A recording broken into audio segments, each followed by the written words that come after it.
bukan alasan kita untuk memberikan obat supaya dia nggak epilepsi, enggak juga gitu. Pokoknya obat kalau sudah kejang baru dikasih obat gitu ya, Dok. Ya, adanya gambaran EEG abnormal tidak serta menunjukkan bahwa itu adalah epilepsi. Iya. Gitu ya. Oke, itu di highlight ya. Tolong editor. Pak.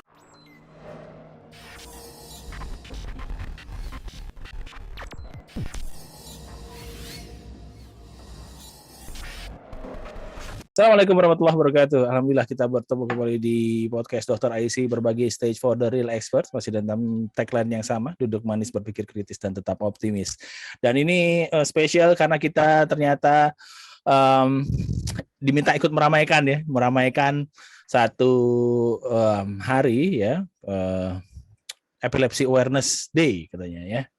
Kalau saya ingatnya kalau awareness tuh cancer melulu, tapi pengen tahu juga sih itu apa sih epilepsi, karena dulu tuh dengar-dengar kalau misalnya guru saya bilang kalau orang yang sudah mengetahui atau menguasai ilmu epilepsi itu udah paling jago di neuro, dan kita nanti akan kedatangan ahlinya nih di neuro ya. Tapi sebelum itu saya panggil teman-teman saya ya, yang seperti biasa yang setia untuk ditembak. Awas ya kalau ditembak jangan curhat lagi ya. Yang pertama adalah Riz Kartatmaja. Assalamualaikum Riz. Waalaikumsalam warahmatullahi. Ya kalau sama Dokter Hanti curhatnya boleh lah. Gitu. Gimana? Sehat segini? Alhamdulillah sehat, Dok. Alhamdulillah udah ngetrennya udah mulai turun nih ya. Ya, alhamdulillah. Tapi ya tetap aja sih mulai banyak orang di pasar justru makin bikin deg-degan ya. Oh gitu ya. Ya karena namanya pasar banyak orang, Riz. Gimana? Ya, banyak orang dan tidak aware dengan masker gitu, Dok. Oh, itu yang paling penting ya. Jadi jangan lupa, jangan abai walaupun tren COVID-nya udah nurun ya, pakai masker tetap ya dan jaga jarak ya. Nanti kalau misal terlalu dekat bisa suka. Lah, apa sih? Oke, yang berikutnya adalah Dr. Siti Nadiroh yang habis ujian, kita sapa aja.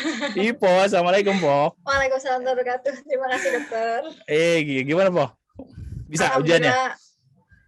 Jujur apa nggak jujur Dok? Dua-duanya boleh lah. Sejujurnya kebanyakan agak sedikit berdoa dong jadi kemarin. Ya berdoa mesti banyak. Oke, insyaallah Dokter Ipo. Amin, terima kasih Mbak Denis. Nah, ini kita kedatangan lagi nih Dokter Setio Handriastuti, Dokter Setio Handriastuti, spesialis anak konsultan. Ya, beliau adalah seorang dokter spesialis anak dan konsultan neurologi anak, dan juga doktor di FKUI di tahun 2013, dan juga merupakan staf divisi neurologi Departemen Ilmu Kesehatan Anak dan juga pengurus harian Kolegium Ilmu Kesehatan Anak, wakil ketua IDAI Jaya. Jadi kita pengen nanya-nanya dan kita pengen bongkar sama beliau tentang epilepsi ya. Siap-siap ya, fasten your seat belt, kita sapa ahli kita pada malam hari ini. Assalamualaikum Mbak. Assalamualaikum Dok. Senang bertemu lagi dokter. Nah itu gimana nih Mbak, kok sekarang beda nih pakai jilbabnya ungu, biasanya enggak ungu nih? Iya kan gini. Jadi kali ini saya yang memohon kepada mohon ya untuk diundang untuk bicara tentang Epilepsy Day ya. Jadi gini kan, tanggal 26 Maret itu adalah World Epilepsy Day. Jadi tiap tanggal 26 Maret kita merayakan Awareness Day untuk anak-anak dengan epilepsi atau orang dengan epilepsi. Jadi kita menumbuhkan rasa kepedulian gitu terhadap anak atau orang dengan epilepsi gitu. Memang namanya Purple Day, jadi atributnya mesti rada-rada ungu gitu. Ini kaosnya belum jadi soalnya jadi. Oh gitu. Dulu ada lagu di Purple Rain. Wah, ketahuan jadul banget. Nggak tahu kan, Riz? Enggak dong. Nggak tahu. Apalagi Ipo. Padahal Riz yang sangkatan aja nggak tahu. Oke, langsung aja Mbak mengenai epilepsi. Sebetulnya apa sih epilepsi itu? Nah, jadi epilepsi itu gini, jadi ketika anak itu mengalami kejang berulang ya. Nah, tapi kejangnya itu istilahnya adalah unprovoked dia. Jadi nggak ada demam, nggak ada cedera kepala, nggak ada infeksi otak, nggak ada kurang cairan. Jadi anak lagi main, lagi tidur, lagi beraktivitas, tiba-tiba dia kejang. Habis kejang dia normal lagi, kayak nggak ada apa-apa gitu ya. Nah, tapi untuk dibilang epilepsi itu anak harus mengalami kejang berulang ya. Nah, kejang berulangnya itu intervalnya minimal lebih dari 24 jam gitu ya. Jadi misalnya anak kejang unprovoked tapi berulang kali dalam sehari, kita belum bilang dia epilepsi. Tapi kalau dia kejang berulang itu, entar minggu depan kejang lagi, 2 minggu lagi kejang lagi, nah itulah baru kita bilang dia sebagai epilepsi. Unprovoked seizure ya artinya ya. Seizure. Emang yang provokasi kejang tuh biasanya apa aja sih, Mbak? Ya, yang namanya provoked seizure tuh ya kayak kejang karena cedera kepala, karena demam tinggi, karena dehidrasi, karena radang otak gitu. Itu adalah provoked namanya. Oke. Nah, kemudian seberapa penting? Emangnya sering anak-anak menderita epilepsi seperti ini sehingga kita butuh diangkat gitu. Butuh mengangkat itu gitu. Sebetulnya cukup tinggi ya, cukup sering dan justru banyak pada 2 tahun pertama kehidupan tuh. Kemudian dia agak turun sampai umur 5 tahun, terus turun lagi. Nah, nanti menjelang remaja dia insidennya naik lagi tuh gitu. Jadi sebetulnya banyak gitu. Iya. Tapi dia memang ada pola-pola di mana umur-umur tertentu lebih sering gitu ya. Ya. Nah, ini menarik sih untuk dikulik, tapi saya tahan dulu karena kayaknya Riz mau nanya nih. Dia banyak pertanyaan dia mah. Ya, silakan Riz. Iya nih. Dok, senang sekali kita bisa diskusi lagi, Dok, sesudah cukup lama ya. Saya nggak ketemu nih sama Dokter Handri. Ya ketemunya di sini aja. Atau di forum seminar gitu ya, Dok ya.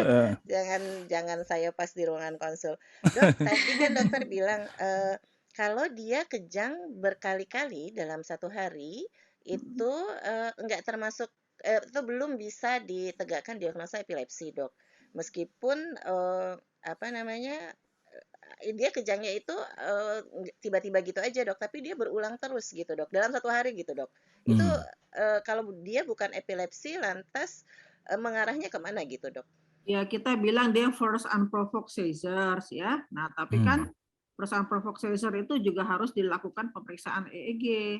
Nah, ketika EEG-nya menunjukkan kelainan atau abnormal, yaitu kita sudah epilepsi dan diobati. Tapi kalau EEG-nya normal gitu, ya udah kita tunggu dulu gitu. Kita tunggu dia berulang gitu. Penegakan diagnosa epilepsi harus dengan EEG gitu ya, Dok? Sebetulnya epilepsi itu diagnosis klinis, Bu Riris ya. Jadi tadi 2 or more unprovoked seizure, intervalnya lebih dari 24 jam, atau dia punya keadaan kondisi otak yang di mana risiko berulangnya kejang itu cukup besar ya. Atau ada kelainan di EEG pada saat pertama kali itu kita bilang epilepsi.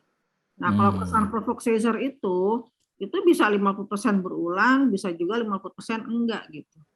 Jadi kalau emang baru satu episode dan EEG-nya normal, anaknya juga oke-oke aja ya kita tunggu gitu. Mana tahu berulang gitu.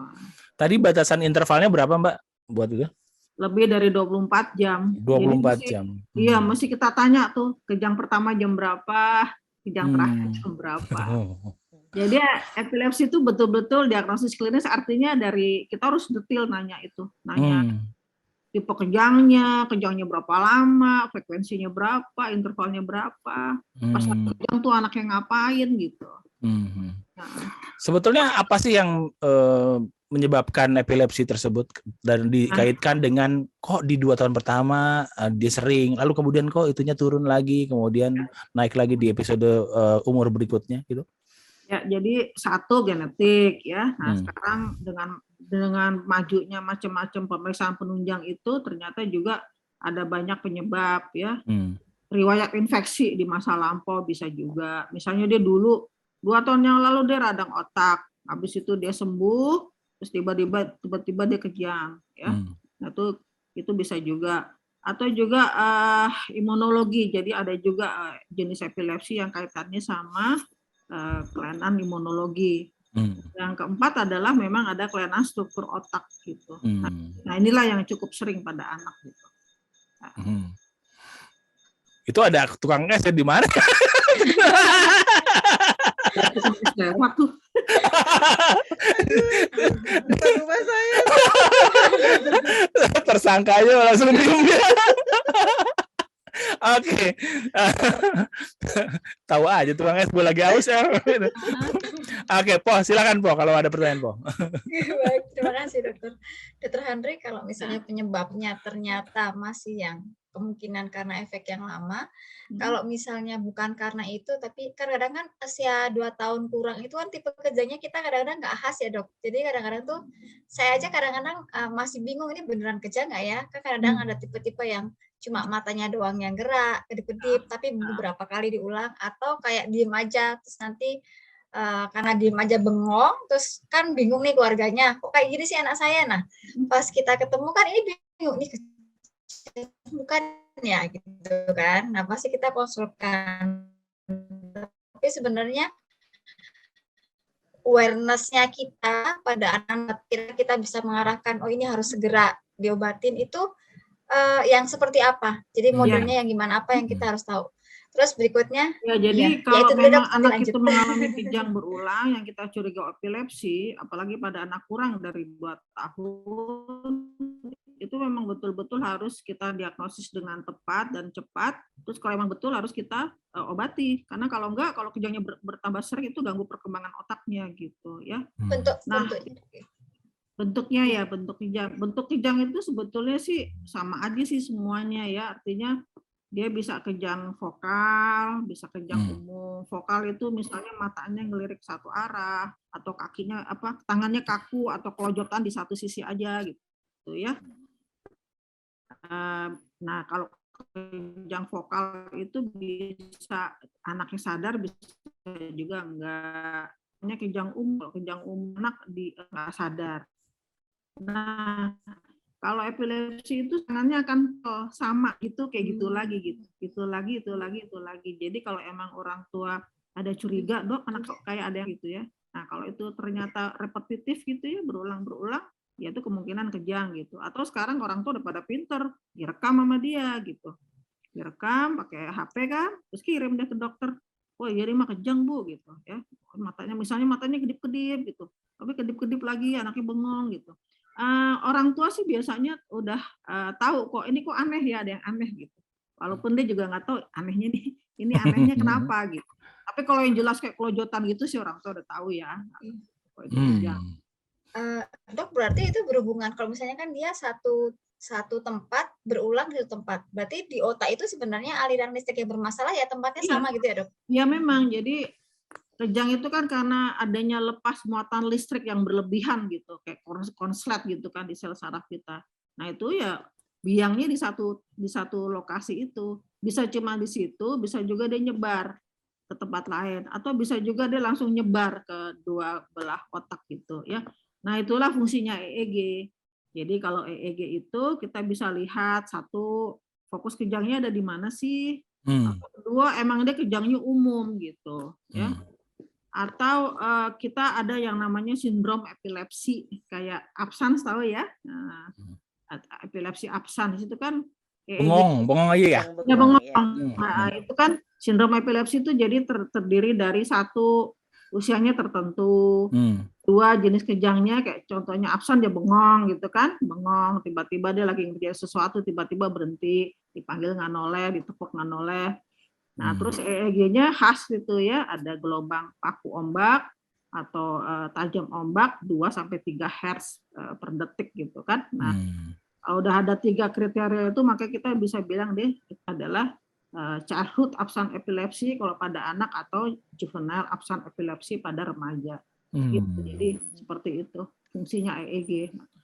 Mbak, dari lepas muatan itu kan ada yang vokal, terus ada yang kemudian dari vokal menyebar ke seluruhnya, ada yang langsung di seluruh itu. Nah, itu kan menunjukkan bahwa luasnya konslet tadi ya, daerah yang konslet tadi. Iya. Dan bermanifest pada bentuk kejang.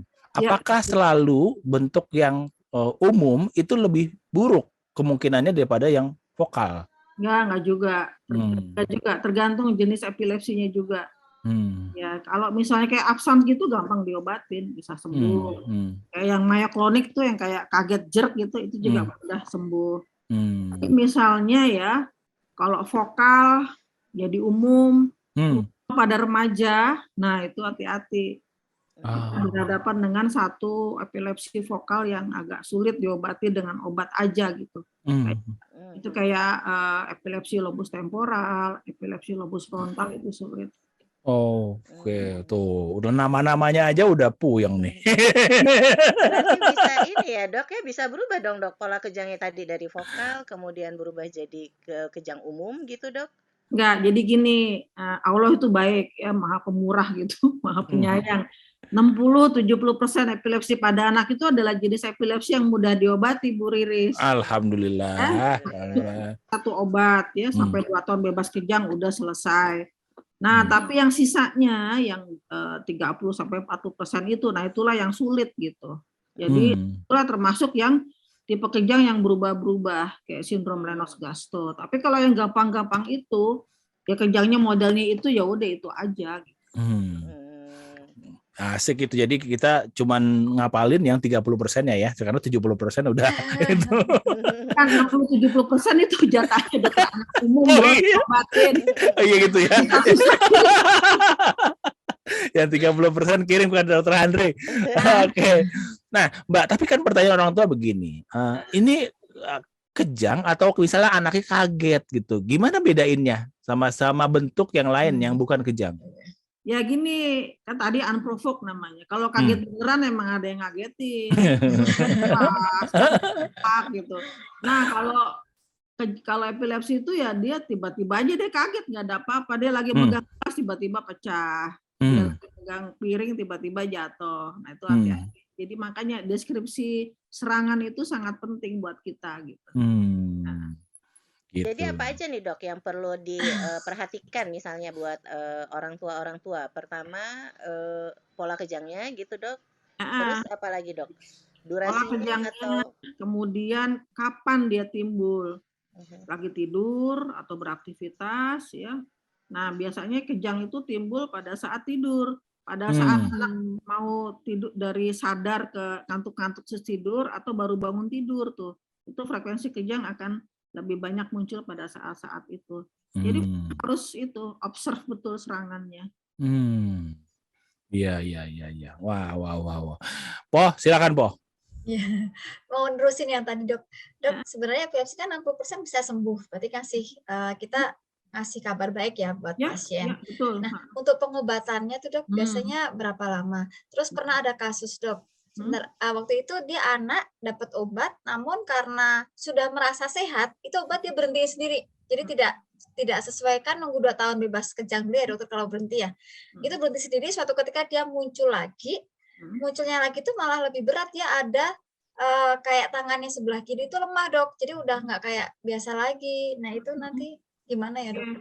Nah jadi gini, saya kan menerangkan mitos bahwa epilepsi itu pengobatannya seumur hidup ya, pada anak itu enggak sama sekali ya. Nah, jadi pada anak itu target terapi adalah mencapai bebas kejang 2 sampai 3 tahun ya. Jadi kita lihat kalau 2 tahun bebas kejang kita EEG ulang. Kalau dia normal ya udah kita turunin pelan-pelan kan selama 3 atau 6 bulan tergantung berapa macam obatnya. Kalau misalnya EEG-nya masih tidak normal, kita terusin sampai 3 tahun bebas kejang. Nanti 3 tahun bebas kejang kita EEG ulang. Kalaupun dia masih tidak normal, kita tetap coba turunin sampai stop. Karena menurut epidemiologi mau diterusin sampai 5 tahun bebas kejang pun enggak banyak bedanya gitu. Beda sama epilepsi pada orang dewasa.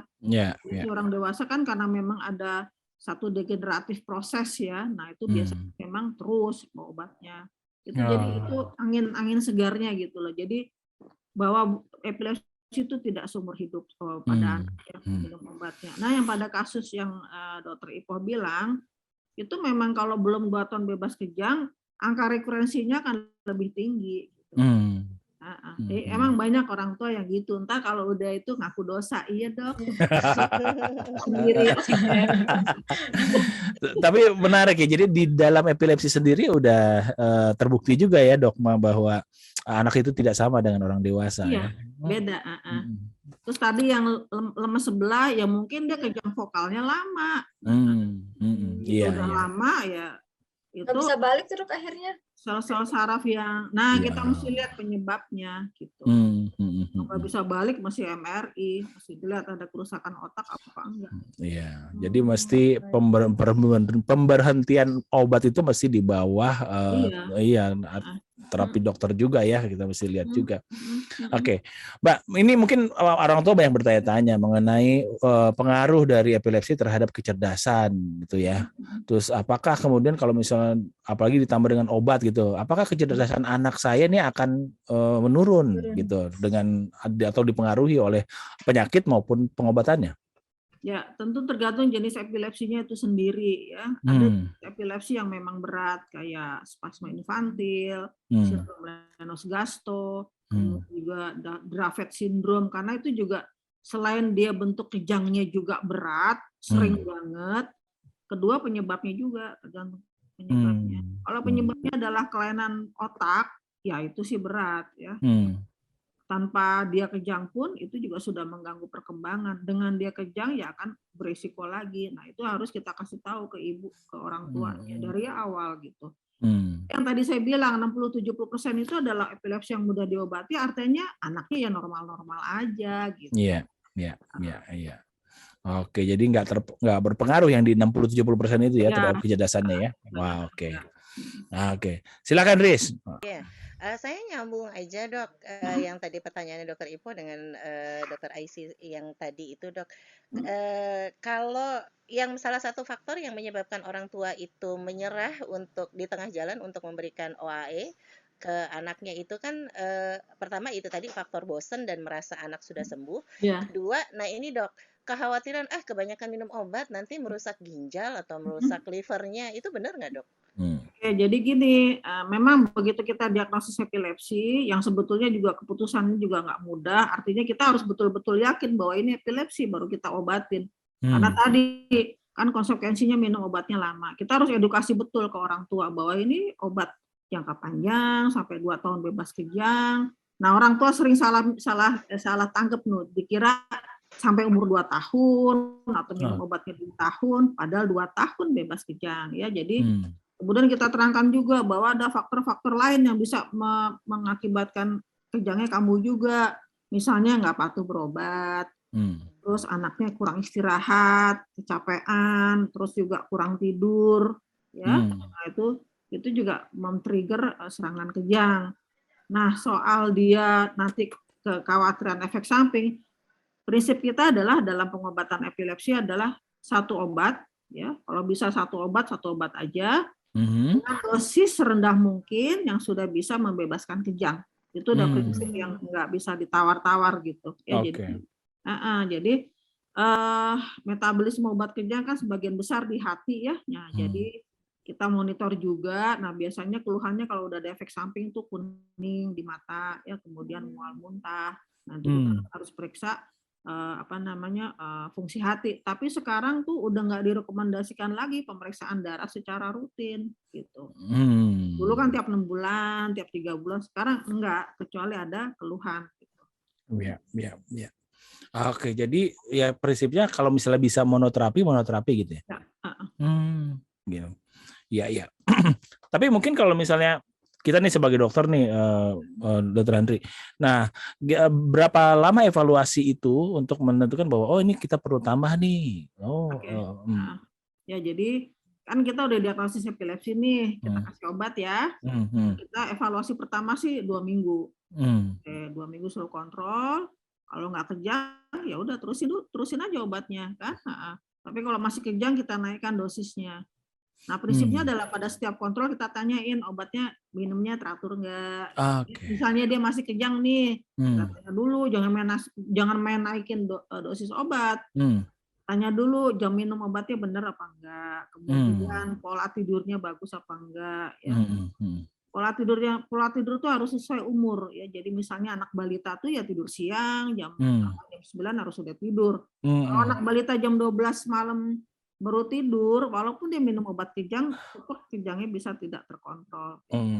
Tadi trigger faktor itu harus ditanya. Kalau trigger faktornya nggak ada tetap kejang, maka kita naikkan dosisnya pelan-pelan gitu, pelan-pelan ya. Tapi kalau udah bebas kejang, ya udah kontrol tiap sebulan sekali. Kalau saya sih kalau udah 3 bulan bebas kejang ya boleh 2 bulan sekali, maksimal 3 bulan sekali. Kadang-kadang kalau orang tuanya nggak sempet, wah apa aja kejang nggak Bu? Enggak. Jadi disesuaikan. Resep aja. Disesuaikan dengan aktivitasnya juga berarti ya. Tadi ngomong-ngomong, Ipoh tidur siang nggak tadi? Kan nggak kejang. Enggak kalau bisa. Habis ujian. Aduh. Iya. Kalau saya tidur siang tadi, jadi berarti masih balita. 50 tahun ya, Dok. Iya. Oke. Silakan. Kalau ada yang mau bertanya lagi, silakan. Dok, ini kalau di remaja, katanya kan salah satu faktor yang memicu kejang itu hormonal ya, Dok ya. Iya, haid. Itu yang tadi mau saya tanyakan pertama, apakah itu berlaku juga buat anak laki-laki, misalnya penyandang epilepsinya ini anak laki-laki ketika mau pubertas, orang tuanya juga harus waspada. Kalau yang penyandang epilepsinya perempuan kan kita bisa mewaspadai ini, Dok. Oh, ini berapa hari menjelang haid gitu kan, Dok. Kalau anak laki-laki apakah sama seperti anak perempuan, Dok? Anak laki sih enggak ya. Oh, enggak, Dok. Enggak, cuma memang saya sendiri kalau punya pasien epilepsi, onsetnya atau mulai munculnya kejang tuh remaja, atau kejang itu berlanjut menjelang remaja, waduh saya udah was-was karena ini udah masuk usia yang agak sulit biasanya gitu.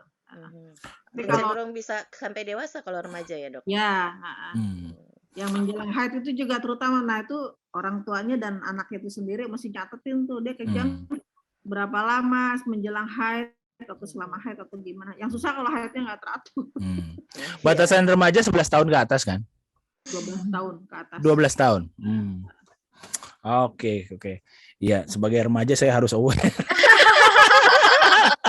Aduh, ampun Dokter Aisy. Anaknya nggak denger. Oke, silakan Po. Iya, jadi gini, Dokter Handri. Jadi selama ini kan kadang-kadang saat saya masih kecil, kalau kebetulan ada saudara yang epilepsi, Dok, cuma tidak diobatin sepertinya. Waktu itu saya masih anak-anak, bapak-bapak udah itu setiap kali kejang menakutkan, jadi general sampai mengeluarkan busa juga dan dihindari sama semua orang. Setiap kali kejang tuh kayak benar-benar nanti nular, jadi mereka itu beranggapan bahwa ada busa akan menular orang lain. Nah itu benar-benar saya baru tahu tuh setelah saya masuk ke kedokteran dan sudah terlambat semuanya karena bapaknya udah tua, udah ini. Jadi sebenarnya masyarakat tuh edukasinya gimana ya, Dok, biar tahu bahwa kejang itu tidak menular atau bukan sesuatu yang menakutkan. Keturunan, kalau misalnya pun dokter tadi bilang keturunan, kan kadang-kadang muncul di keluarga yang tidak ada keturunan sebenarnya, Dok. Ya, jadi kadang-kadang edukasi ke keluarga gimana ya, Dok? Dan bisa dianggap kesurupan itu kan bebusa. Iya, benar-benar yang kelanjutan bener, Dok. Saya mau lihat takut. Ya, memang image tentang epilepsi ketika saya pertama kali praktek sebagai dokter saraf anak sama dengan yang sekarang udah jauh beda ya. Dulu sama tuh benar, dianggap kesurupan, dianggap penyakit menular, dianggap dapat kutukan gitu ya, padahal enggak. Tapi memang dan menganggap bahwa epilepsi itu adalah kejang yang kelojotan keluar busa, padahal tipe kejang kan beda-beda ya. Ya jadi sebetulnya memang bukan penyakit menular, bukan kutukan. Ya, memang faktor genetik adalah faktor genetik itu faktor yang sangat berpengaruh ya. Jadi nanti ke depannya itu adalah terapi epilepsi adalah terapi genetik jadi anak yang mudah kejang itu punya profil genetik tersendiri. Sindrom epilepsi juga profil genetiknya tertentu gitu. Nah, tapi kan belum tentu diturunkan gitu. Belum selalu di-inherited gitu sama kayak hemofili kan. Nah, jadi nggak selalu diturunkan. Jadi bisa aja gen anak itu berubah sendiri. Sebagian besar memang nggak pasien-pasien saya juga kalau ditanya-tanya nggak ada yang epilepsi ya. Nah, tapi kalau kejang demam banyak tuh yang memang kejang demam gitu. Jadi seperti itu, Dokter Ipo. Kalau pencegahannya Dok, kan kadang-kadang kan jangan sampai ya amit-amit ada yang kena. Meskipun keturunan membawa peran nih Dok. Cuma kan profil genetiknya kan belum sampai sekarang ya, belum semuanya di screening. Nah, ada nggak pencegahan supaya jangan sampai nih ada keturunan yang wah, udah advance ini pertanyaannya Ipo ini. Kadang-kadang jadi takut itu. Iya, gennya udah ketahuan Mbak, gen yang menyebabkan itu dia lebih rentan. Kalau sindrom epilepsi tertentu udah ya. Nah, tapi kan masalahnya adalah kalau di keluarga kita memang nggak ada yang punya riwayat epilepsi. Kan profil genetik kita sendiri yang akan berubah. Jadi gini, mencegah itu adalah kita harus tahu profil genetik kita sendiri kan. Habis gitu baru sama lah kayak hemofilia sama thalassemia. Habis gitu orang tua kita diperiksa kan, saudara kandung kita diperiksa, ada nggak profil genetik yang sama? Ya kalau kita punya anak periksa profil genetik gitu kan, sama aja seperti penyakit-penyakit yang diturunkan. Tapi ya sampai sekarang kan pemeriksaan genetik untuk epilepsi di Indonesia itu belum seperti hemofilia atau thalassemia ya, belum seperti itu. Ya karena thalassemia hemofilia kan single gene disorder ya, artinya mutasinya cuma di satu gen aja. Kalau epilepsi gimana Mbak? Epilepsi sih sebetulnya sih juga nggak banyak juga sih terkait kanal natrium, kalsium gitu-gitu. Nggak banyak juga sebetulnya, tidak seperti autism misalnya. Gitu. Iya. Kalau di bidang saya mungkin cancer itu multigen itu, jadi ya sama lah mirip gitu. Gitu ya. Lagi juga kita harus mencegah satu trauma cedera kepala, terus mencegah infeksi otak. Paling itu yang bisa dikerjakan. Infeksi otak kita cegah dengan vaksinasi kan. Itu menarik ya, bikin penelitian berapa ratus anak nih buat yang regulator ya. berapa ratus anak yang epilepsi, periksa whole genome sequencing dibandingkan dengan yang normal. Dapat tuh. Iya. Sekarang kan baru sampai DNA bermacam beribu-ribu suku di Indonesia ya. Tapi yang profil epilepsi ya barangkali beda gitu. Iya. Waduh, makanya tuh gara-gara pertanyaan Ipo tuh jadi ke situ-situ. Tapi memang harus mencegah Dok, pasti jangan sampai ada lagi kan, kasihan. Oh iya Dok, tadi kan pertanyaan Dokter Aisy itu kalau misalnya kena epilepsi, perkembangan IQ-nya nggak ada masalah ya Dok? Ya tergantung jenis epilepsi sama penyebab. Nah, kalau misalnya dia epilepsi, apakah bisa tetap berolahraga gitu? Boleh aja. Jadi kalau dia sudah bebas kejang, udah terkontrol, boleh aja olahraga. Ya jadi bukan berarti nggak boleh ngapa-ngapain. Cuman tadi ingat diseimbangkan antara aktivitas fisik dengan istirahat. Artinya gini loh, kalau dia senang basket, nah itu ini masalah pada pasien-pasien remaja ya, kita mesti mengedukasi anaknya dengan benar. Kamu suka basket, ya udah silahkan, tapi rutin, teratur dan bertahap. Jadi jangan dia jarang basket, tiba-tiba dia main basket sampai 2 jam, ya capek dong, kambuh gitu loh. Jadi kalau kamu mau main basket silahkan 3 kali seminggu boleh, 15 menit dulu full, habis itu ntar 2 minggu oke. Kamu tambah jadi setengah jam 2 minggu oke, tambah 45 menit, jadi seperti itu. Nanti kalau dia memang udah terbiasa dengan seperti itu, ya udah pertahankan di situ gitu. Termasuk berenang, boleh? Berenang boleh, kalau udah terkontrol kejangnya. Tapi berenang tuh hanya boleh di kolam renang ya, nggak boleh di kalau ada apa-apa susah. Triathlon nggak boleh ya? Triathlon nggak boleh, itu kan ekstrim. Oke, silakan Riz. Nggak ada pertanyaan, Riz. Iya, ini sih mitos lama Dok, tapi masih sampai saat ini saya masih dengar dan masih berbuih-buih sebenarnya berusaha untuk menjelaskan. Tapi mungkin di kesempatan kali ini saya butuh afirmasi mungkin dari Dokter Handri. Apakah betul Dok kopi itu bisa mencegah kejang gitu? Karena di daerah saya ini masih banyak nih bayi dikasih kopi. Oh ya, saya nggak tahu. Enggak, jadi gini loh. epilepsi itu kayak gempa bumi ya. Kita maksudnya kita nggak kita nggak bisa mencegah gitu sebetulnya ya, hanya bisa mengontrol istilahnya kan. Kan itu tadi itu kan emang seseorang sudah dilahirkan dengan dia lebih peka terhadap ambang kejangnya itu rendah kan, baik karena genetik ataupun karena dia cedera kepala atau infeksi otak gitu. Nah itulah yang bikin dia menjadi mudah kejang. Nah yang kita bisa kendalikan mungkin trigger faktornya aja gitu. Ya. Wow. Ya, jadi memang, nah ini penting banget nih. Tadi kan berapa Mbak usianya dia di 2 tahun pertama, terus kemudian menurun frekuensinya? Ntar menjelang remaja. Oke. Balik lagi ya. Oke, berarti ada perubahan dong dalam apa ya? Mungkin perkembangan saraf pada saat di fase remaja begitu sehingga gitu bisa rentan?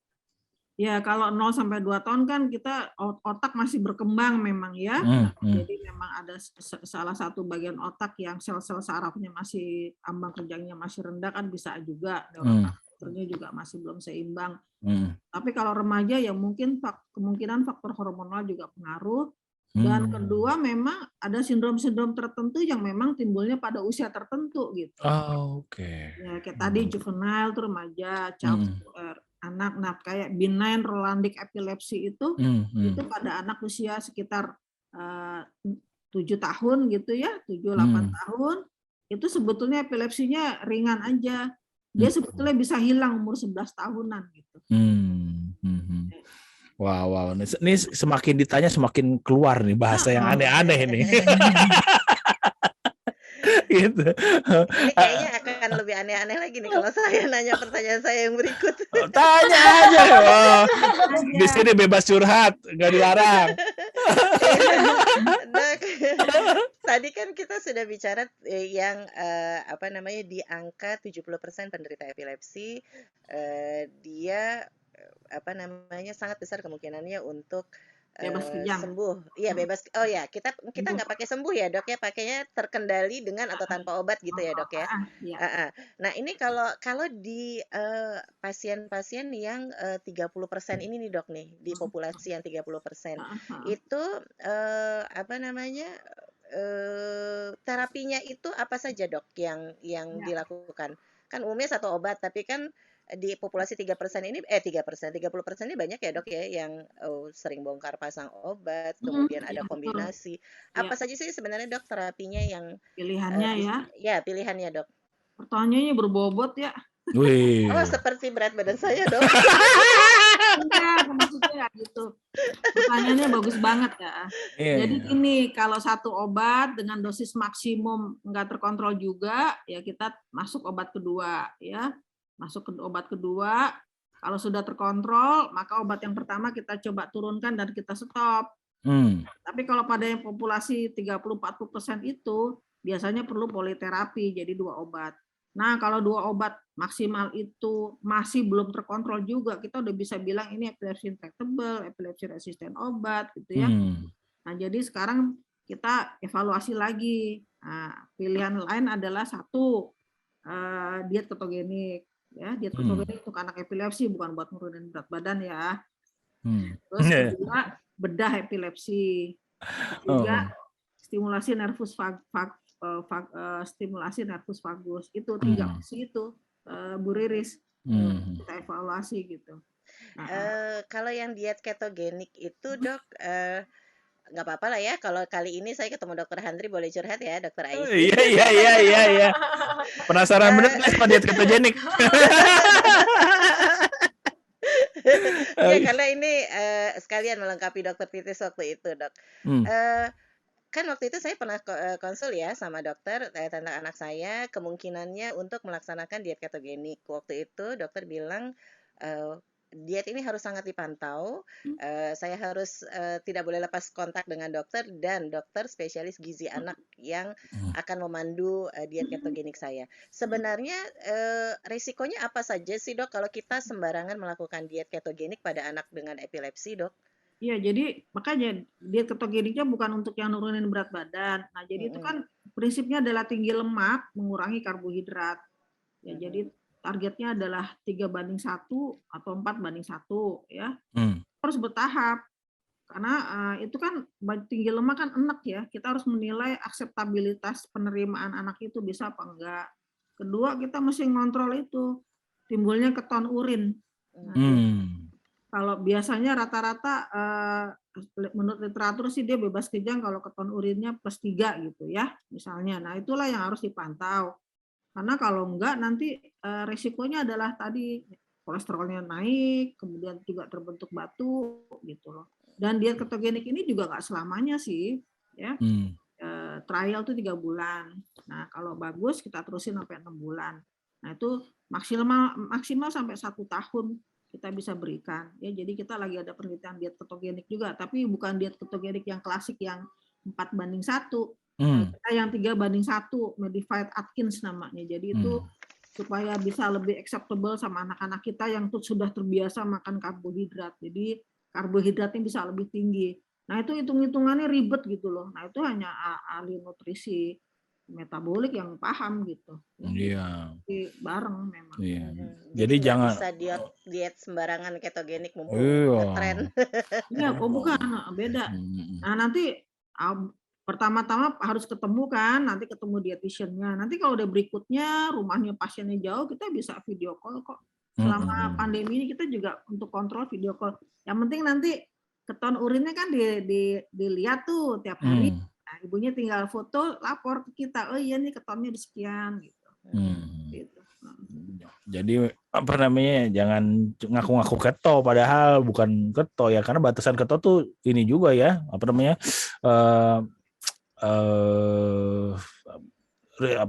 ini apa namanya, detail ya, artinya perbandingannya itu ya, perbandingannya harus gitu. Urin itu. Baik, Mbak, ada satu istilah lagi, status epileptikus. Itu apa? Ya, status epileptikus itu adalah satu kejang apapun penyebabnya yang terjadi selama 30 menit atau lebih atau kurang dari 30 menit tapi kejangnya berulang dan di antara interval kejang itu anaknya nggak sadar. Apapun penyebabnya gitu. Jadi bukan termasuk bagian epilepsi saja. Bukan. Oke. Itu bisa henti napas ya, Dok, kalau status epileptik? Ya, kalau udah lebih dari 30 menit sih ini bisa seperti itu. Nah, tapi gini, kejang itu emang nakutin ya. Tapi nggak segitu-gitunya gitu loh. Artinya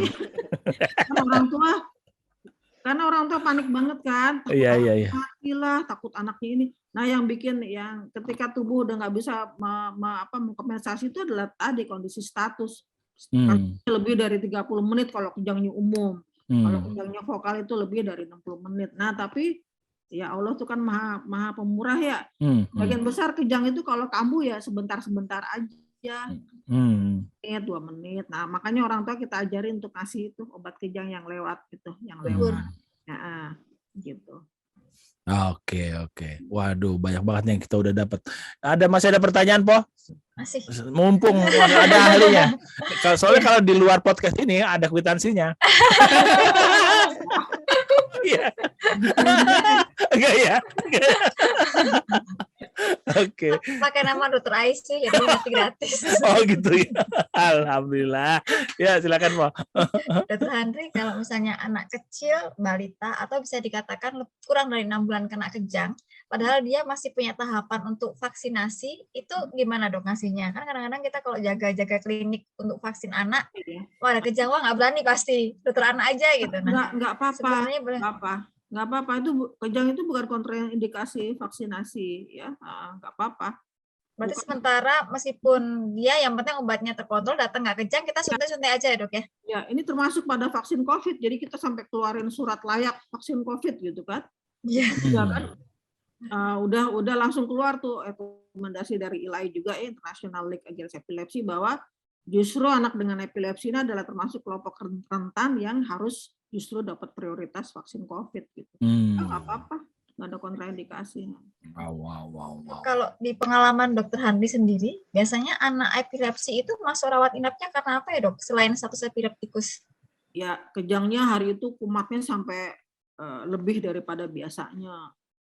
Biasanya dia cuma 2-3 kali, tapi dia kok sampai 10 kali ya dok gitu. Ya udah. Atau setelah kejang dia nggak kembali ke baseline anaknya gitu. anaknya masih banyak tidur dan sebagainya. Iya. Mbak, tadi kan dia ke epilepsi itu diagnosis klinis, ya kan? Nah, sekarang peran EEG sebagai apa jadinya? Nah, satu tadi memastikan memang ada fokus kejang atau tidak, ya. Dia vokal atau umum gitu. Kedua, pada kasus-kasus di mana kita ragu ini kejang atau bukan ya. Tiga, untuk melihat adakah sindrom tertentu. Jadi ada juga pasien yang hanya melihat anaknya kejang sekali gitu, kayak absence kan, anaknya cuma dilihat bengong doang ya, tapi begitu kita cuma 2-3 kali gitu, tapi begitu kita EEG udah banyak banget tuh, artinya ada satu serangan yang orang tuanya miss ya. Jadi itulah peran EEG itu satu. Kedua, untuk evaluasi keberhasilan pengobatan ya. Misalnya kita udah kasih obat kok masih kejang ya, jangan-jangan ada fokus kejang yang berubah nih. Nah, itu kita EEG ulang gitu. Tapi kalau anak itu udah bebas kejang mah nggak usah diulang-ulang EEG-nya. Dan itu harus 24 jam EEG-nya? Oh gini, kita pakai EEG standar tuh perekamannya 30 menit. Nah, tapi idealnya memang EEG itu dilakukan dalam masa 24 jam setelah anak itu kejang idealnya gitu. Kita ngelakuin EEG 30 menit aja kok. Iya. Oke. 20 menit tidurinnya anak yang susah, Dok.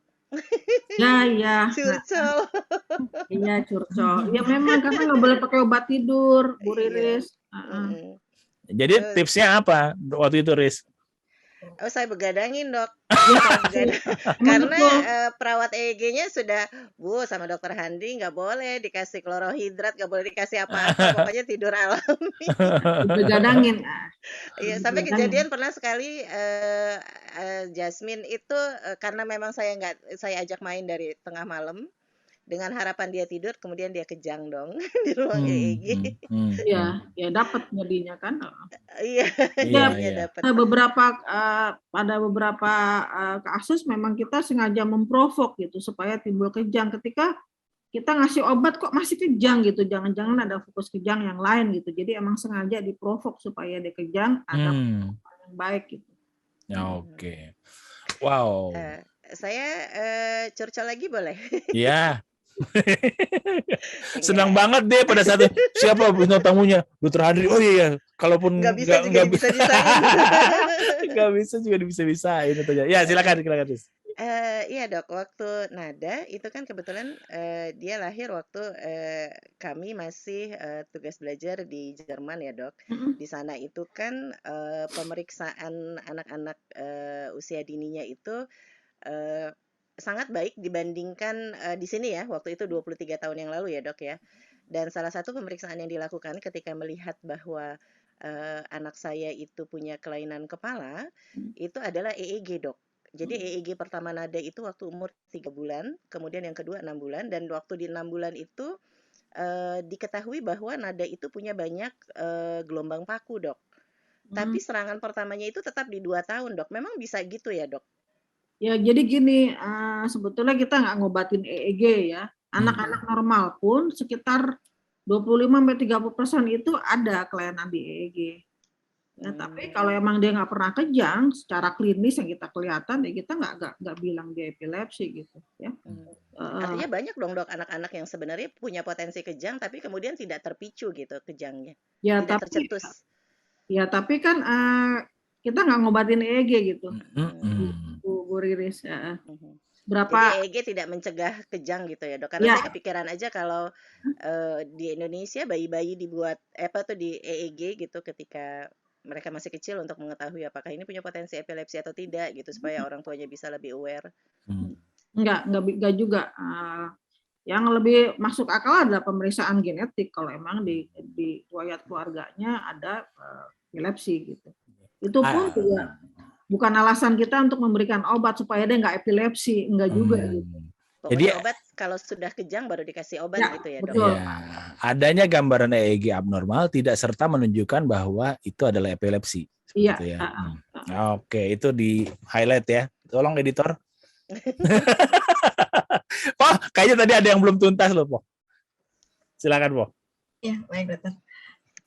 Dok, soalnya Dr. Henry saya mau nanya lagi. Jadi kadang-kadang kan kepanikan orang tua kalau lihat anaknya kejang mau kayak apapun kan pasti panik tuh dok.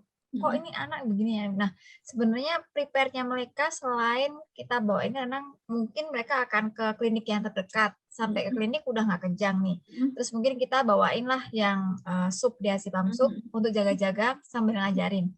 Nah cuma kadang nggak untuk besoknya lagi ke dokter spesialis. Nah selain itu orang tua tuh di rumah harus siap apa lagi gitu dok. Kalau misalnya tiba-tiba nanti ada kejadian lagi, nah, itu dia harus prepare apa sih di rumah? Nah itu karena saya yang edukasinya mungkin kurang. Nomor 1 jangan panik, dah itu dulu. Tapi pasti panik. Ya. Oke. Saya selalu bilang, walah Bu, udah belasan kali, puluhan kali lihat anak kejang kok ya masih panik. Nggak boleh panik, harus biasa lihat anaknya kejang.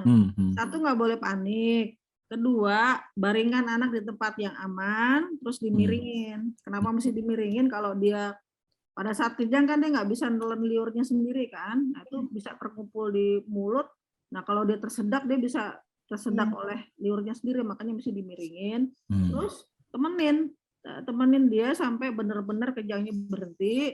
Nah ketika dia kejangnya itu kok lebih lama dari biasanya dan dihitung tuh berapa lama dia kejang. Itu lagi juga buat ibu-ibu kita tuh susah banget, emang udah panik soalnya kan. Nah, ketika dia hampir 5 menit, nah itu harus dimasukin obat. Nah, kalau kejang itu dia udah lebih dari 5 menit, dia kemungkinan besar tidak akan berhenti dengan sendirinya gitu. Jadi sebagian besar tuh kejang sebetulnya berhenti sendiri aja kalau cuma setengah menit, 1 menit. Ibunya baru mau ambil dia sepam, dia balik berhenti gitu loh. Emang. Iya. Dan jangan masukin apapun ya ke dalam mulut dulu Iya ya. betul, jangan masukkan apapun ke mulut, longgarin pakaiannya. Gitu. Karena mau dikasih minum bahaya juga ya, biar boleh kan tersedak nanti. Iya, dulu sendok tuh. Sendok, iya. kan? Saya termasuk yang pernah melakukan kesalahan itu dok. Ngaku aja deh. Ya, sekarang udah enggak kok, udah jarang yang. Dulu pernah sempet tuh waktu saya masih residen ya, ada yang kasus seperti itu dimasukin sendok terus kemudian sampai giginya copot. Iya. Kalau saya sih bukan sendok dok, tangan saya. Jadi kegigit. korban. Luka tangannya. Iya. Oke, Riz masih ada? Kan kalau belajar epilepsi ini bisa berapa semester, Mbak? Jangan sampai kita 6 semester bikin podcast ini. Silakan Riz. Satu lagi deh dok, saya nanyanya biar Dokter Henry juga bisa istirahat karena udah malam. Dok kan ini lagi-lagi saya nanya untuk yang populasi 30% ini dok, kan kejang anak kita kasih 5 menit tidak reda kita kasih stesolid gitu ya dok, atau kita kasih diazepam. Terus kalau itu berapa menit jedanya untuk kalau dia tidak reda juga untuk masuk diazepam kedua atau kita harus segera ke rumah sakit dok? Orang tua boleh ngasih sampai 2 kali ya. Nah cuman yang sering agak nggak pas nih, habis dimasukin tuh diazepamnya ya, habis dipencet, jepit pantatnya, karena kalau enggak nanti keluar lagi. Nah itu dia. Ya jadi atau kotoran keluar, makanya dijepit. Karena gini, itu kan obat disemprot, dia akan langsung diserap oleh pembuluh kapiler di daerah situ ya. Nah itu jepit sampai 5 menit. Kenapa 5 menit? Itu dia masa kerja, kan dia cepat tuh kerjanya kalau dia spam. 2-3 menit aja udah bekerja dia ya. Jadi kita nunggu sampai 5 menit lah. Oke, 5 menit masih kejang, masukin yang kedua. 5 menit masih kejang ya udah bawa. Karena hanya boleh 2 kali ngasih orang tua. Oke, Mbak, ini kan ada selain EEG banyak pemeriksaan penunjang lain ya, CT scan, MRI, MRS, PET, SPEC. Nah, itu kapan kita lakukan pemeriksaan penunjang tersebut? Oke, jadi pemeriksaan MRI itu kalau epilepsinya vokal, ya, atau anaknya ada kelainan neurologis, anaknya lemas sebelah, atau perkembangannya memang terlambat, atau ya ada kelainan saraf lah pokoknya ya. Nah, itu harus sebetulnya sih kalau untuk epilepsi kita pencitraannya MRI sebetulnya, bukan CT scan karena MRI bisa lihat kelainan otak dengan lebih detail. Nah soal PET scan, MRS itu kita main kalau udah mau bedah epilepsi. Jadi kalau mau bedah epilepsi itu evaluasinya lebih detail lagi, EEG-nya kita long term EEG 24 jam, itu bisa berhari-hari untuk mendapatkan ini fokus kejangnya yang benar di mana sih gitu. Ya dapat nih, nanti habis itu kita korelasikan dengan kelainan di MRI-nya. MRI-nya juga kita minta protokol epilepsi, kita kasih tahu ini EEG-nya kelainannya ada di sini, jadi nanti sentrasinya di daerah situ yang ada kelainannya, nanti bikin slice-nya lebih tipis sehingga dia bisa lebih fokus ke situ gitu ya. Jadi kita harus menolong kardiolog juga. Nah sering juga MRI nggak dapat juga, kalau nggak dapat juga, nah baru tuh PET scan tuh salah satunya di Darmais tuh bisa PET scan. Ya, ya. Wow. Udah banyak banget. Masih pertanyaan Po? Ya, terakhir. Jadi kalau misalnya tuh dok dari hasil itu ketahuan, oh ada masalah listrik di bagian temporal misalnya, itu sebenarnya ada gak sih terapi dibuka, dibetulkan gitu dok? Saya masih agak ini mungkin nggak dia dioperasi, diangkat jaringan otak yang merupakan sumber kejang tersebut.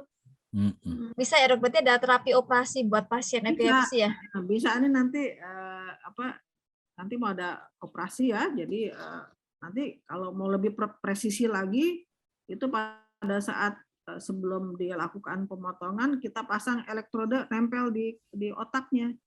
Setelah dibuka kita tempel, betul-betul kita dipetakan betul gitu loh, sumber kejangnya di mana sih? Oh, biang keroknya di sini nih. Nah, udah diambil situ sama bedah saraf gitu. Oh, delas boleh dok, delas. Iya. Silakan. Saya juga tertarik mengenai yang genetik tadi, Dr. Henry. Misal nih, genetik oke, sudah jalan di kita, ketahuan. Genetik ini nih yang menyebabkan. Nah, kita harus ngapain nih? Kalau misalnya kita tahu kita berisiko, apakah kita lebih awareness atau ada sesuatu yang jangan sampai nih, atau tetap aja kita nunggu, kayak berasa menunggu sampai kejang baru ke dokter, atau ada sesuatu yang bisa menjadi, ya, kamu nih berisiko, iya dok. Punya profil genetik tertentu yang berisiko kejang. Terus nanti kita periksa. Terjadi penyakit itu nggak cuma faktor genetik kan, faktor lingkungan juga gitu. Ya. Jadi tadi triggernya tadi antara lain adalah tadi deprivasi tidur, kelelahan, hormonal, jadi deh gitu. Jadi hanya untuk ini dok, kita punya risiko loh, jadi lebih aware sama lebih menjaga pola hidup. Oke. Ya, terima kasih dokter. Kalau belum ada kejang ya nggak diobatin sebagai epilepsi. Iya. Dok, satu lagi dok. Ya, oke silakan. Gimana ya, emang hati lelaki itu lemah aja. Silakan. Dok, tadi dokter menyinggung tentang lobektomi ya dok namanya kalau dipotong bagian yang konslet tadi. Dok, apakah kemudian kalau kita melakukan operasi pengangkatan pusat epilepsi tadi, apakah kemudian bisa membuat anak kita jadi bebas kejang gitu dok, atau nggak perlu minum obat lagi? Ya, jadi sebelum dilakukan lobektomi itu artinya bukan dia diambil bagian banyak gitu ya, enggak, sebetulnya yang diambil itu sedikit gitu ya, tergantung biang kerok kejangnya ada di mana. Nah kemudian sebelum kita melakukan pengangkatan itu daerah-daerah yang vital seperti yang mengatur motorik sama yang mengatur bicara itu juga kita amankan dulu gitu ya. Jadi kecuali memang daerah situ yang bikin kejang ya. Nah setelah bedah epilepsi itu obat tetap diteruskan. Nah nanti kita monitor EEG-nya, nanti kita turunin tuh satu-satu. Kita pernah punya pasien sampai bisa sampai bebas obat sama sekali dalam waktu setahun. Post op tuh dia udah bebas kejang. Dari yang 3 atau 4 obat saya lupa, ada satu-satu kita turunin ya alhamdulillah. Paling enggak ya kita nggak boleh ngasih harapan terlalu tinggi juga, tapi paling tidak bebas kejang tuh alhamdulillah banget, tapi paling tidak dia berkurang drastis kejangnya dan pemakaian obatnya juga nggak banyak gitu. Wow, benar-benar epilepsi emang itu ya satu topik yang luas banget, terus kemudian menarik banget untuk dieksplorasi ya. Dan memang kalau orang yang udah menguasai epilepsi ini benar-benar jadi separuh neuro ya, ilmu neuro, benar nggak sih itu? Ya, betul emang. Ya tapi sekarang kan mitos tentang epilepsi udah mulai sirna ya. Terapi epilepsi juga orang tua udah mulai menerima. Nah, yang masih agak baru adalah itu tadi bedah epilepsi buat masyarakat kita ya. Jadi ada tuh pasien yang emang betul kandidat bedah epilepsi tuh ngerayunya bisa berbulan-bulan tuh untuk mau. Ya saya mengerti ya. Iya, karena kan di kepala orang awam tuh tengkorak kepala dibolongin. Wah, itu udah bisa setahun gitu baru luluh ya, Dok. Iya. Ini masih kita belum bicara masalah obat, bagaimana monitoring kadar obat, bagaimana menghadapi orang yang alergi terhadap obat anti epilepsi gitu kan. Ini masih banyak nih yang kayaknya bisa jilid 2, 3, 4 lagi nih kayaknya. Pokoknya saya pesan aja. Pak, oke, berkaitan dengan awareness ini, awareness day ya. Itu untuk epilepsi sendiri selain awareness day ada apa lagi, Mbak? Apakah ada mungkin awareness month? Kalau cancer soalnya ada yang gitu. September ada childhood cancer awareness month. Tapi kalau childhood cancer day-nya di Februari gitu. Kalau di epilepsi sendiri gimana? Awareness day aja sih. Awareness day ya. Nah, satu lagi nih kita sekarang mau bikin ini nih perkumpulan orang tua epilepsi anak namanya Ruang Peduli Epilepsi Anak Indonesia baru dibentuk. Nah ini sekalian mau kasih tahu juga ya. Jadi di situ bukan cuma orang tua saja, tapi juga dokter ada di situ. Kemudian nanti diharapkan juga psikolog. Pokoknya orang tua dan kaum profesional tergabung dalam satu wadah gitu sehingga tujuannya ya satulah untuk meningkatkan kualitas hidup anak-anak dengan epilepsi ini. Iya. Ikut, Dok. Nanti kalau ada acara awam nanti aku share. Oke. Jadi nanti kita juga bisa bikin edukasi buat epilepsi di podcast ini, Mbak. Kalau misalnya Dr. Handri berkenan, ya. Boleh. Oke. Supaya Ipo tuh terpuaskan hasratnya. Karena Ipo terus kemudian Ris ini hasrat menggali ilmunya besar. Kawan banyak nggak taunya, Dok. Apa-apa mungkin gali dulu. Iya. Kalau misalnya orang yang banyak ilmunya justru tahu bahwa ternyata malah lebih banyak yang dia nggak tahu. Nggak tahu apa-apa, betul. Iya. Jadi nggak sombong malah. Nah, itu dia. Oke, silakan Ris dan Ipo biasa ritualnya. Kesan terhadap narasumber pada malam hari ini. Pak Iris duluan, silahkan. Ya, ayo. Iya, kalau saya kesan saya terhadap Dr. Handri tetap sama seperti 23 tahun yang lalu. Itu udah lama ya ampun. Iya, Dok, Masya Allah. Makanya ada Dr. Aisy spesial buat Dr. Handri, saya berani curhat. Kalau sama narasumber yang lain saya nggak berani. Ya, luar biasa. Pertama kali ketemu beliau, pertama kali saya kebingungan apa yang harus saya lakukan di Indonesia waktu itu karena nggak ngerti sama sekali. Dan masih ibu muda yang nggak tahu apa-apa waktu itu, kemudian dibimbing bagaimana mengurus anak saya dengan epilepsi, kemudian ketemu beliau di forum-forum edukasi ya, Dok ya, sempat saya mengundang beliau juga untuk jadi pembicara. Kesannya tetap sama. Beliau adalah sosok edukator yang luar biasa, ibu dokter yang lembut, karena kayaknya pasien-pasien dokter manggilnya ibu, nggak tante, nggak tante dokter tapi ibu dokter karena beliau luar biasa lembutnya dan sangat memahami, bukan hanya dalam bidang beliau yang memang sebagai ahli syaraf anak, tapi bagaimana kami orang tua para pasien yang harus itu tadi ya, deal dengan kondisi anak kami keseharian. Beliau sangat-sangat berempati dan enak banget kalau komunikasi sama Dr. Handri. Pokoknya kesan saya sama Dr. Handri, barakallah, Dok.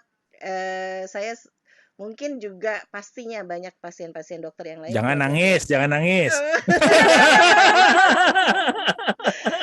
Itu fans favoritnya Dr. Handri dan selalu mendoakan mudah-mudahan ya semakin banyak yang peduli dan aware terhadap epilepsi ini ya, Dok ya. Ini agenda Kalau dulu waktu zaman saya masih aktif di Facebook, bulan ini adalah bulan saya pakai profil pic ungu.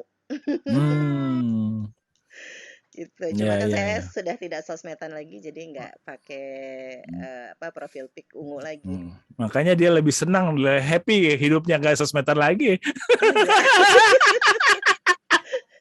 Udah tua dong, udah nyaman. Udah nggak pusing berhadapan dengan anti vaksin. Aduh, pusing deh. Oke. Terima kasih Riz. Ipo, silakan Ipo.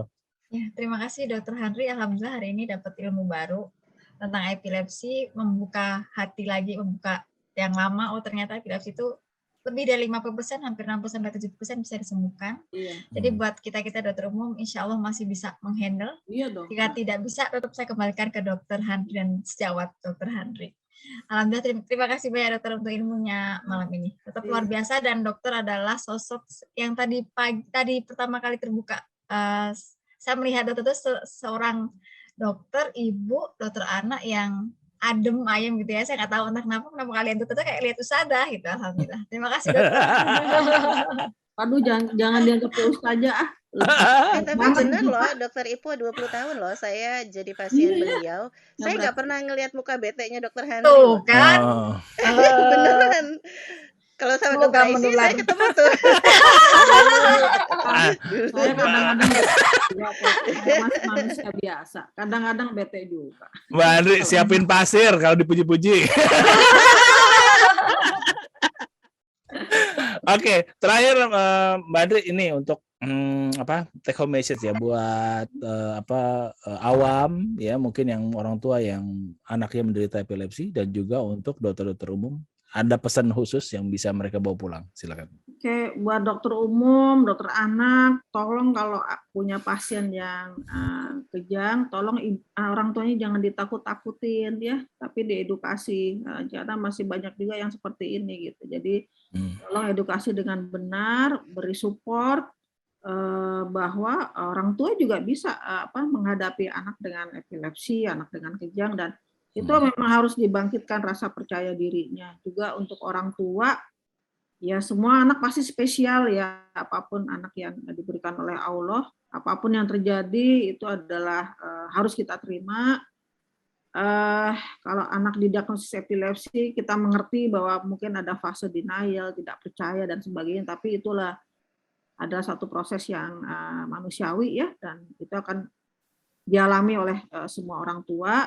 Yang penting adalah ketika bertanyalah pada orang yang tepat gitu ya. Jadi nggak shopping, nggak cari-cari sendiri, bertanyalah pada orang yang tepat, tanyakan apa yang jadi pertanyaan sampai puas dan ya dijalankan gitu. Karena ya pengobatan itu dokter perannya mungkin hanya 40% ya, 35-40%, sisanya itu orang tua loh, benar.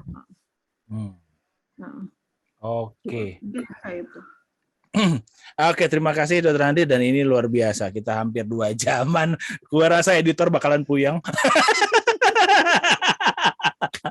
Oke, terima kasih semuanya ya, Riz ya. Sabar selalu, lalu kemudian tetap bersemangat mencari ilmu, dan Ipoh juga ya. Selalu juga namanya kalau di hidup di dunia mah kan pasti ujian ya. Kalau kita nggak mau sakit, nggak usah hidup di dunia lagi ya, pasti sakit kalau di dunia mah ya. Ada takdir satu beralih ke takdir lainnya begitu. Terus kemudian Dr. Handi, terima kasih ya udah menyempatkan waktu. Terima kasih. Dikasih izin mengisi podcast lagi. Walah, ini mah bukannya izin lah, ini kita dapat ilmu dan banyak banget ilmu yang kita dapat, dan seru banget kan. Nanti kita nantikan lagi topik-topik yang menarik lainnya, dan dengan pembicara yang seru-seru ya, yang asik dan menarik, serta apa Poh? Menggelitik. Ciamik menggelitiknya kan. Si Ipot sampai apa kalau salah terakhir gitu. Ciamik menggelitik dan asik-asik gitu. Yang jelas kalau di sini itu kita nyari expertise yang beneran, Dok. Karena kan itu tadi yang Dokter Henry bilang bahwa ketika orang tua dikasih anak epilepsi, reaksi umumnya itu kan denial. Terus sesudah denial baru mulai cari-cari tuh. Nah, biasanya tuh Dok pas nyari-nyari itu Dok suka tersesat, kita suka nyasar gitu. Nah, mudah-mudahan sih podcast Dr. Aisyah berbagi ini bisa jadi salah satu sumber informasi, karena ini yang berbicara terutama malam ini tuh expert beneran nih. Sebenarnya masih belum puas nanyanya ya. Cuma kasihan dong Dr. Handri nanti begadang. Kasihan editornya, kasihan laptopnya ya. Oke. Kasihan Dr. Aisyah juga. Oke, terima kasih semuanya dan sampai jumpa di Dr. Aisyah berbagi selanjutnya masih dengan tagline yang sama. Apa po? Duduk manis, berpikir kritis, dan tetap optimis. Oke, assalamualaikum warahmatullahi wabarakatuh.